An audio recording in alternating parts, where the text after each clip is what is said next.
ஹாய்ங்க, இன்னைக்கு வீடியோவில் ஒரு சிம்பிள் ரெசிபி சிக்கனை வச்சு பார்க்க போகிறோங்க. தாஹி மிர்ச்சி சிக்கன். அது எப்படி செய்கிறதுன்னு பார்த்துடலாமா? அதுக்கு தேவையான பொருட்கள்: ஒரு 400 கிராம் போன்லெஸ் சிக்கன் எடுத்துக்கலாங்க, ஒரு ஸ்பூன் சிக்கன் ஃப்ரை மசாலா எடுத்துக்கலாம், ஒரு ஸ்பூன் தந்தூரி மசாலா எடுத்துக்கலாங்க, 2 ஸ்பூன் காஷ்மீரி மசாலா எடுத்துக்கலாம், ஒரு 125 கிராம் கர்ட் எடுத்துக்கலாங்க, தேவையான அளவு உப்பு எடுத்துக்கலாங்க. சிக்கனை ஒரு 2-3 வாட்டி மஞ்சள் தூள் போட்டு நல்லா வாஷ் பண்ணி எடுத்துக்கலாங்க. வாஷ் பண்ணதுக்கப்புறம் நம்ம எடுத்து வச்சுருக்க மசாலாஸை ஒன்று ஒன்றா அதில் சேர்த்துக்கலாம்.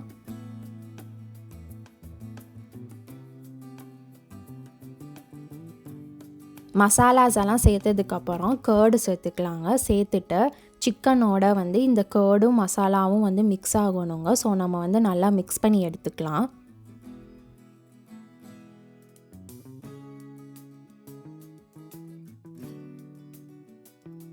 நல்லா மிக்ஸ் பண்ணிவிட்டு ஒரு அரை மணி நேரம் மேரினேட் பண்ணி எடுத்துக்கலாம். ஒரு பேனில் 2 ஸ்பூன் ஆயில் சேர்த்துக்கலாங்க. ஆயில் சேர்க்கவும் நம்ம மேரினேட் பண்ணி வச்சுருக்க சிக்கனை அதில் சேர்த்துக்கலாம். சேர்த்துட்டு நல்லா அந்த ஆயிலில் நான் ஸ்ப்ரெட் பண்ணி விட்டுக்கிறேங்க.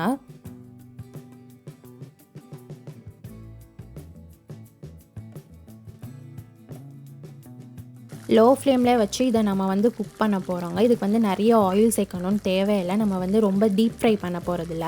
அது நம்ம இந்த சிக்கன் நம்ம சேர்த்துருக்க கர்ட்லேயே நல்லா குக் ஆயிருங்க.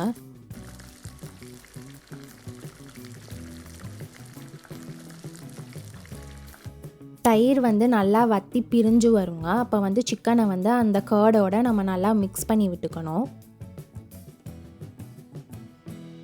சிக்கனை அந்த கர்ட்லேயே நல்லா குக் பண்ணி எடுத்துக்கலாங்க. அது அந்த கர்ட்லேயே குக் ஆகி ஒரு கறி கன்சிஸ்டன்சிக்கு வந்துருச்சு.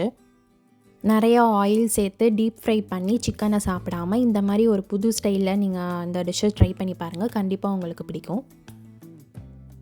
அவ்வளோதாங்க, ஒரு 5 நிமிஷம் லோ ஃப்ளேமில் வச்சு குக் பண்ணி இறக்கிட்டோம்னா தாஹி சிக்கன் ரெடி ஆயிடுச்சுங்க. மசாலாஸ் நம்மளோட ஸ்பைசி லெவலுக்கு ஏற்ற மாதிரி சேர்த்துக்கலாங்க. நான் தந்தூரி மசாலா சேர்த்துருக்கேன். உங்களுக்கு வேணும்னா நீங்கள் சேர்த்துக்கலாம். அது ஆப்ஷனல் தான். அதுக்கு பதிலாக பெப்பர் மசாலா இல்லாட்டி வீட்டு மிளகாய் பொடி கூட சேர்த்து செஞ்சு பார்க்கலாங்க.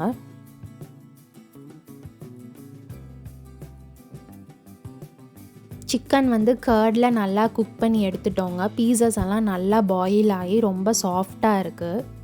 இந்த ரெசிப்பியை தயிர் சாதம், பழைய சாதம், பூரி, சப்பாத்தியோடு வச்சு சாப்பிட்டா செம்ம அல்டிமேட் காம்போவாக இருக்குங்க. இந்த ரெசிபி உங்களுக்கு பிடிச்சிருந்துச்சுன்னா Sooru-Ready-ah யூடியூப் சேனலை லைக், ஷேர், சப்ஸ்கிரைப் பண்ணி பெல் பட்டன் கிளிக் பண்ணிக்கோங்க. தேங்க்ஸ் ஃபார் வாட்சிங்.